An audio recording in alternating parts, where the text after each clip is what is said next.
आज के इस वीडियो में हम ऐसे स्काल्पिंग स्ट्रेटेजी के बारे में जानने वाले हैं जिसमें आप छोटे स्टॉप लॉस के साथ बहुत बड़े प्रॉफिट टारगेट्स को निकालकर अपने सभी लॉसेस को बहुत कम समय में रिकवर कर सकते हैं। साथ ही ये स्ट्रेटजी आपको मार्केट में आने वाले फेक ब्रेकआउटर्स में फंसने से भी बचाएगी, जिससे बार बार ट्रेड एंट्री करके ओवर ट्रेडिंग के कारण होने वाले लॉस से भी आप बच सकेंगे।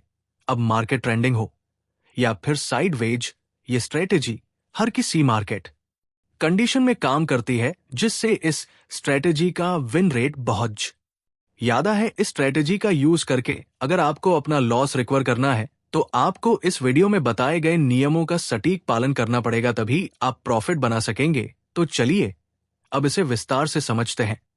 इस स्काल्पिंग स्ट्रेटजी में हम मुख्य रूप से प्राइस एक्शन के साथ 9 और 30 EM यानी कि एक्सपोनेंशियल मूविंग एवरेज इंडिकेटर का इस्तेमाल करने वाले हैं, जिससे हमें मार्केट के ट्रेंड का पता लगाना आसान हो जाता है।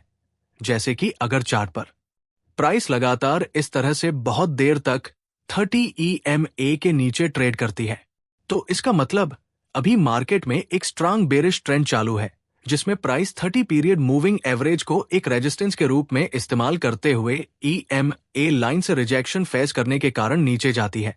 उसी तरह अगर चार्ट पर प्राइस इस तरह से लगातार 9 और 30 EMA के ऊपर ट्रेड करती है, तो हम इसे एक बुलिश ट्रेंड का सिग्नल मानते हैं, जहां 9 EMA 30 EMA के ऊपर रहता है और प्राइस 30 EMA को एक सपोर्ट के रूप में इस्तेमाल करके जब भी प्राइस इस EMA लाइन को टच करती है तो फिर से बाउंस बैक करती है और अपना बुलिश ट्रेंड कंटिन्यू करती है। साथ ही जब भी मार्केट में एक साइडवेज ट्रेंड होता है तो EMA लाइन इस तरह से एक दूसरे के साथ साथ फ्लैट होकर आगे बढ़ती है और प्राइस भी इस EMA लाइन के कभी ऊपर तो कभी नीचे ट्रेड करती है। जब भी चार्ट पर EMA लाइन में कोई भी उतार चढ़ाव नहीं होता, उस समय हम इसे एक साइडवेज मार्केट कहते हैं। इसलिए अगर आप ऑप्शन बाइंग करते हैं तो आपको ट्रेंडिंग मार्केट में ही ट्रेड एंट्री करनी चाहिए और इस तरह के साइडवेज मार्केट में ट्रेड करने से हमेशा बचना चाहिए।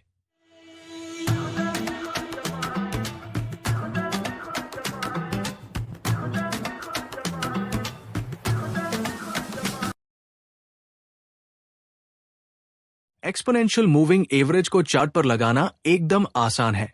अगर आप लैपटॉप पर ट्रेडिंग करते हैं तो आप ट्रेडिंग व्यू में इंडिकेटर सेक्शन में जाकर सर्च बार में EMA को टाइप करके इसे चार्ट पर लगा सकते हैं। उसके बाद इंडिकेटर सेटिंग में आपको इसकी लेंथ 9 और 30 कर लेनी है। इंडिकेटर स्टाइल में आप अपने हिसाब से इसका कलर चेंज कर सकते हैं। इंट्राडे में हम स्काल्पिंग करते हैं, इसलिए हम स्ट्रेटजी को 3 मिनट के टाइम फ्रेम में इस्तेमाल करने वाले हैं, क्योंकि अगर आप इसे बड़े टाइम फ्रेम में इस्तेमाल करेंगे तो आपको लेट ट्रेड एंट्री सिग्नल मिलेंगे और छोटे टाइम फ्रेम में वॉलेटिलिटी ज्यादा होने से यहां बार बार आपको फेक ब्रेकआउट्स देखने को मिलते हैं। इसलिए इसे हम 3 मिनट टाइम फ्रेम पर इस्तेमाल करेंगे। इस स्ट्रैटेजी से प्रॉफिट बनाने के लिए आपको वीडियो में बताए गए नियमों का सटीकता से पालन करना पड़ेगा, जो कि बहुत आसान है।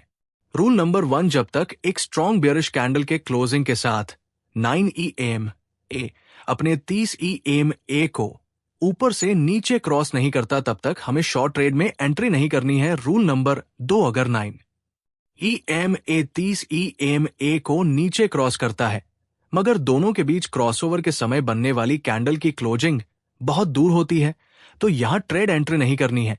और रूल नंबर 3, अगर कोई कैंडल EMA को क्रॉस करते समय इस तरह से 9 EMA के नजदीक क्लोज करती है, तो यहां हम छोटे स्टॉप लॉस के साथ शॉर्ट ट्रेड में एंट्री कर सकते हैं। चलिए अब इसे लाइव चार्ट पर समझते हैं।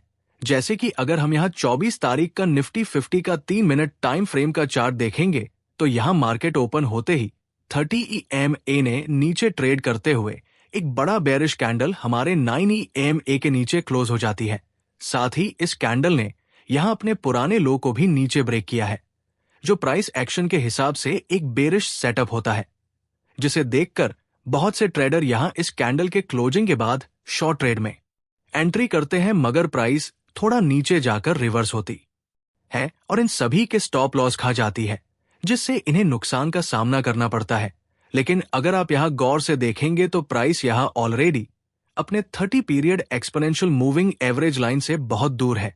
इसलिए हम यहां शॉर्ट ट्रेड में एंट्री नहीं कर सकते, क्योंकि जब भी प्राइस अपने मूविंग एवरेज से दूर जाती है तो वो फिर से अपने एवरेज प्राइस के पास वापस आने की कोशिश जरूर करती है। इसीलिए जब भी प्राइस अपने एवरेज प्राइस से दूर जाकर ब्रेकआउट करती है तो आपको ब्रेकआउट की दिशा में ट्रेड एंट्री नहीं करनी चाहिए। इस बात को आपको हमेशा ध्यान में रखना है। 23 तारीख को भी ऐसे ही होता है। प्राइस अपने 30 डेज मूविंग एवरेज लाइन से दूर जाकर एक बेरिश ब्रेकडाउन करती है, मगर फिर से रिवर्स होकर ऊपर निकल जाती है, जिससे यहां सभी रिटेल ट्रेडर ट्रैप हो जाते हैं। साथ ही इसी दिन प्राइस थोड़ा ऊपर जाने के बाद एक स्ट्रांग बेरिश कैंडल के साथ 9 EM अपने 30 EMA को नीचे क्रॉस करता है, मगर हम यहां शॉर्ट ट्रेड में एंट्री नहीं कर सकते, क्योंकि जिस कैंडल की क्लोजिंग से यहां क्रॉसओवर हुआ है उस कैंडल की क्लोजिंग हमारे EMA लाइन क्रॉसओवर से बहुत दूर हुई है। इसलिए ये सेटअप हमारे रूल नंबर 2 के हिसाब से गलत ट्रेड एंट्री सेटअप है, क्योंकि अगर हम यहां ट्रेड एंट्री करते हैं तो हमारा स्टॉप लॉस बहुत बड़ा बन जाता, और साथ ही यहां प्राइस ऑलरेडी अपने मूविंग एवरेज लाइन से बहुत दूर जा चुकी है। इसलिए हम यहां ट्रेड एंट्री नहीं करेंगे। लेकिन अगर आप यहां निफ्टी 50 के 25 तारीख के चार्ट को देखेंगे तो मार्केट कुछ देर तक EMA लाइन के ऊपर ट्रेड करने के बाद एक बेरिश कैंडल के क्लोजिंग के साथ 9 EMA अपने 30 EMA को ऊपर से नीचे क्रॉस कर देता है। साथ ही प्राइस एक्शन के हिसाब से प्राइस यहां 24,400 के लेवल के नीचे भी क्लोज कर देती है, जिससे हमारे रूल नंबर 3 के हिसाब से शॉर्ट ट्रेड एंट्री करने के लिए ये एक परफेक्ट ट्रेड एंट्री सेटअप बन जाता है, जिस कारण हम यहां इस कैंडल के हाई के ऊपर अपना स्टॉप लॉस लगाकर शॉर्ट ट्रेड में एंट्री कर सकते हैं। इसमें हमारा पहला टारगेट हमारे स्टॉप लॉस से डबल साइज का रहने वाला है। थोड़ी ही देर बाद प्राइस नीचे जाते हुए हमारे स्टॉप लॉस के लगभग 5 से 6 गुना ज्यादा बड़ा प्रॉफिट टारगेट हिट कर देती है। इस तरह के स्ट्रांग बेरिश ट्रेंड में आप प्राइस जब तक हमारे 9 EMA को ऊपर की तरफ ब्रेक करके उसके ऊपर कैंडल की क्लोजिंग नहीं करती, तब तक अपने ट्रेड को ट्रेलिंग स्टॉप लॉस के साथ होल्ड करके आप इस स्ट्रेटजी का इस्तेमाल करते हुए बड़े प्रॉफिट टारगेट हासिल कर सकते हैं। साथ ही अगर आप यहां देखेंगे तो इस स्ट्रांग बुलिश कैंडल को देखकर बहुत से ट्रेडर्स ने यहां मार्केट ने अपने पिछले हाई को ब्रेक किया है, ये देखकर लॉन्ग ट्रेड में एंट्री करने की कोशिश की होगी और ट्रैप हो गए होंगे। लेकिन अगर आप इस स्ट्रेटेजी का इस्तेमाल करते तो इस तरह के फेक ब्रेकआउट से बच सकते थे, क्योंकि यहां ऊपर 30 पीरियड EMA लाइन का एक रेजिस्टेंस मार्केट में मौजूद है, जिसे प्राइस ने अभी तक ब्रेक नहीं किया है, जिस कारण प्राइस यहां से रिजेक्शन फेस करके नीचे आ सकती है। इसलिए आपको ये गलती नहीं करनी है। चलिए अब बुलिश ट्रेंड में इस स्ट्रेटेजी को कैसे इस्तेमाल करना है, इसके नियम जानते हैं। रूल नंबर 1, अगर मार्केट एक बुलिश ट्रेंड में है तो जब तक एक स्ट्रांग बुलिश कैंडल के क्लोजिंग के साथ 9 EMA अपने 30 EMA लाइन को नीचे से ऊपर क्रॉस नहीं करता, तब तक हमें लॉन्ग ट्रेड में एंट्री नहीं करनी है। रूल नंबर 2, अगर 9 EMA 30 EMA को ऊपर क्रॉस करता है मगर दोनों के बीच क्रॉसओवर के समय बनने वाली कैंडल की क्लोजिंग EMA लाइन से बहुत दूर होती है तो यहां लॉन्ग ट्रेड एंट्री नहीं करनी है। और रूल नंबर 3, अगर कोई कैंडल EMA को क्रॉस करते समय इस तरह से 9 EMA के नजदीक ऊपर क्लोज करती है तो यहां हम छोटे स्टॉप लॉस के साथ लॉन्ग ट्रेड में एंट्री कर सकते हैं। चलिए अब इसे लाइव चार्ट पर समझते हैं। ये निफ्टी 50 का 18 तारीख का 3 मिनट टाइम फ्रेम का चार्ट है, जहां प्राइस इस तरह से नीचे जाने के बाद स्ट्रांग बुलिश कैंडल्स बनाकर ऊपर आती है और अपने डे हाई को ब्रेक करने की कोशिश करते हुए उसी के आसपास कैंडल क्लोज होती है। बहुत से ट्रेडर यहां मार्केट बुलिश हो गया है इसे देखकर लॉन्ग ट्रेड में एंट्री करने लगते हैं, लेकिन प्राइस इन सभी के स्टॉप लॉस हिट कर देती है। लेकिन अगर आप यहां EMA को प्लेस करके देखेंगे तो मार्केट ने अभी तक किसी भी EMA को ब्रेक नहीं किया है, जिस कारण लॉन्ग ट्रेड में एंट्री करने के लिए ये एक गलत जगह है।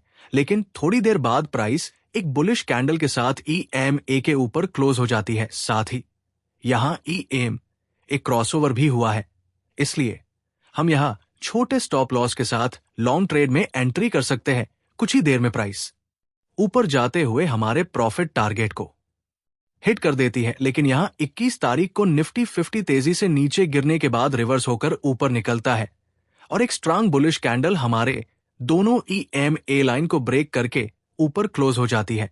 लेकिन हमारे EMA स्ट्रेटजी रूल के हिसाब से ये एक वैलिड सेटअप नहीं है, क्योंकि यहाँ कैंडल ने EMA को तो ब्रेक किया है मगर EMA का क्रॉसओवर नहीं हुआ है, जिस कारण हम यहाँ लॉन्ग ट्रेड में एंट्री नहीं करेंगे।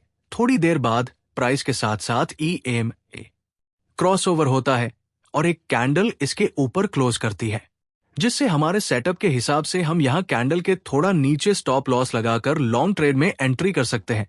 लेकिन हमारी एंट्री के बाद प्राइस नीचे जाते हुए हमारे स्टॉप लॉस को हिट कर देती है, जिससे हम ट्रेड से बाहर हो जाते हैं।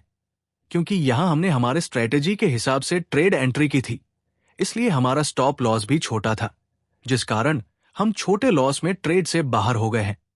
लेकिन बिना रूल और स्ट्रेटेजी के जो लोग यहाँ मार्केट फिर से ऊपर जरूर जाएगा इस उम्मीद में अभी भी ट्रेड में बने होंगे, उनका यहाँ बहुत बड़ा लॉस हुआ होगा। इसलिए बेशक आप किसी भी ट्रेडिंग स्ट्रेटेजी को इस्तेमाल करें, लेकिन उस स्ट्रेटेजी के सभी रूल्स को स्ट्रिक्टली फॉलो जरूर करें, तभी आप कामयाब हो सकते हैं। प्राइस कुछ देर तक नीचे जाने के बाद दोपहर 1 बजे के बाद एक स्ट्रांग बुलिश कैंडल से यहां फिर से ब्रेकआउट करती है और EMA लाइन का क्रॉसओवर भी होता है।